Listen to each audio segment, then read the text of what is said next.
এটাতে ক্লিক করে এই যে দেখুন, তো যতবার ক্লিক করব ততবার এই নাম্বারটি আমার চেঞ্জ হতে থাকবে। এই যে দেখুন, প্রত্যেকবার সে র্যান্ডম একটি নাম্বার আমাকে জেনারেট করে দেবে।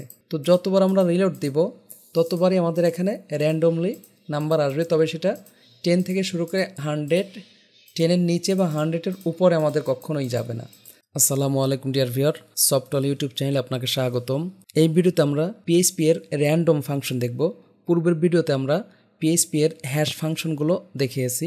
তো চলুন শুরু করা যাক। শুরুতেই আমি চেক করে নিলাম যে আমার অ্যাপাচি মাইস্কুয়েল স্টার্ট আছে কিনা। হ্যাঁ, স্টার্ট আছে। এক্সপ্লোরারে ক্লিক করে htdocsে আমরা জানি যে আমাদের পিএইচপি ফাইল ফোল্ডার রাখতে হয়। এই যে মাই পিএইচপি আমি রেখেছি।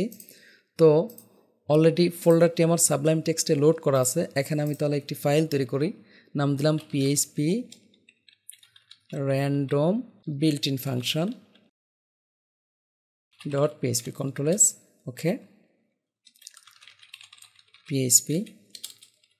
তো আমরা যদি ইকো র্যান্ড দেই, খেয়াল করুন, এক্ষেত্রে আমাদের একটি র্যান্ডম নাম্বার জেনারেট হবে।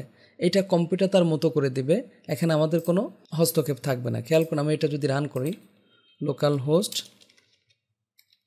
ফোল্ডারের নাম ছিল মাই পিএইচপি, এই যে এটাতে ক্লিক করে এই যে দেখুন, তো যতবার ক্লিক করব ততবার এই নাম্বারটি আমার চেঞ্জ হতে থাকবে। এই যে দেখুন, প্রত্যেকবার সে র্যান্ডম একটি নাম্বার আমাকে জেনারেট করে দেবে। খেয়াল করছেন?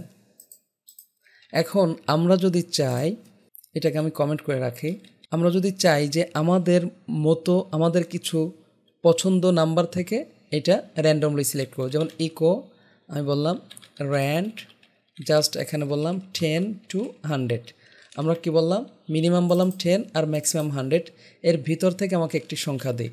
তাহলে আমরা যদি এখন রিলোড দিই, এই যে দেখুন 15, তো যতবার আমরা রিলোড দিব ততবারই আমাদের এখানে র্যান্ডমলি নাম্বার আসবে, তবে সেটা 10 থেকে শুরু করে 100, 10-এর নিচে বা 100-এর উপরে আমাদের কখনোই যাবে না। আশা করি বিষয়টি বুঝতে পারছেন। তো এই কাজটি আমরা চাইলে ভেরিয়েবলে রেখেও করতে পারি, যেমন আমি এখানে বললাম মিন 10, ম্যাক্স অ্যাসাইন 100, খেয়াল করুন, এখানে আমি বললাম মিন আর এই জায়গায় বললাম ম্যাক্স। তো সেম রেজাল্ট আমার কিন্তু আসবে। এই যে দেখুন 10 to 100-এর মধ্যেই আমার রেজাল্টগুলো আসবে। ওকে, তো এটাকে আমি অলরেডি বুঝে ফেলছি, এটাকে আমি কমেন্ট করে রাখি। এবার আমরা পিএইচপিতে আরও একটি র্যান্ডমের জন্য ফাংশন ইউজ হয়, সেটা হচ্ছে এমটি র্যান্ড। আমি এখানে ইউজ করলাম ইকো এমটি র্যান্ড, ডি হবে কন্ট্রোল এস।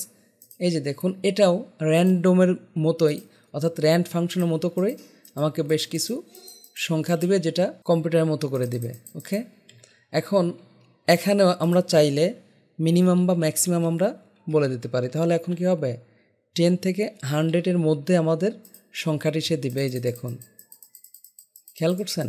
তো অনেক সময় লটারির ক্ষেত্রে এই ধরনের ফাংশন ইউজ করার প্রয়োজন হতে পারে। এই যে 100 আসছে, তো 100-এর উপরে যাবে না, আবার 10-এর নিচেও কখনো আসবে না। তো এই যে দেখুন 10 আসছে, তো আমরা এইটাকে ওই যে আগের মতো চাইলে ভেরিয়েবল এখন ইউজ করতে পারি, মিন ম্যাক্স কন্ট্রোল এস। এই যে দেখুন, আশা করি বিষয়টি ক্লিয়ারলি বুঝতে পারছেন। তো এই হলো র্যান্ডম ফাংশনের ইউজ পিএইচপিতে। যদি ভিডিওটি ভালো লেগে থাকে প্লিজ লাইক করবেন এবং কমেন্ট করে আপনার অনুভূতি জানাবেন। আর যদি চ্যানেলটি সাবস্ক্রাইব করে না থাকেন প্লিজ সাবস্ক্রাইব করবেন। পরবর্তী ভিডিওতে দেখা হচ্ছে। আল্লাহ হাফেজ।